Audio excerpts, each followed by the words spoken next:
Natural intelligence, stimulated by knowledge, enhances productivity and increases society's collective wealth. Knowledge is a public asset that is passed from one generation to the next. It is part of the collective cultural inheritance that rightly belongs to us all. New ideas and inventions are rarely more than simple modifications or extensions to the existing history of thought and previous work of others. To claim the exclusive ownership of an original idea is to expropriate the influence of related ideas and conditions that it was dependent upon. Permitting knowledge to become a private possession was a costly mistake indeed.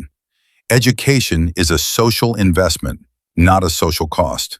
If every person in society had the opportunity to develop and use their natural interests and abilities to the fullest extent possible, then society's total productive capacity would be greater than if many are left idle or working below their full potential.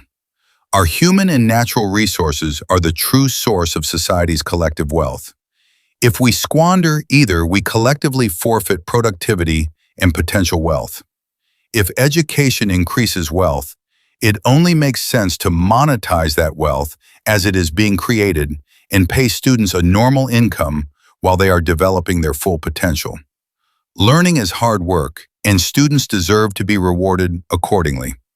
If students are not paid the same as workers, getting an education would delay the start of their incomes and would be an economic disincentive. Young people should be encouraged to follow their natural passions and interests in the pursuit of knowledge. By making the future income potential of all careers more equal, money will no longer direct the development of human talent. Students will be free to focus their lives on what really interests them the most. Students should be given the same freedom and flexibility as workers to choose between full-time and part-time commitments. The hour credits paid for individual courses could be specified in the course descriptions. Higher weekly hour credits could be offered for professional degrees. A lifetime maximum of paid educational hours could be established if perpetual learners began to abuse the system.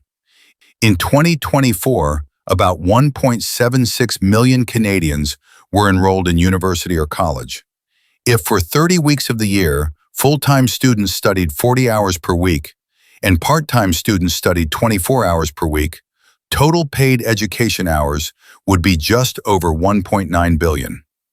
Even with a 20% paid rest bonus added, the 2.3 billion paid education hours would be only 3.7% of the total paid hours in the economy. Paid education hours would have almost no effect on the incomes of everyone else in the economy. All of the money that is needed to pay students is already being created now in society. It is simply being created as debt, not equity.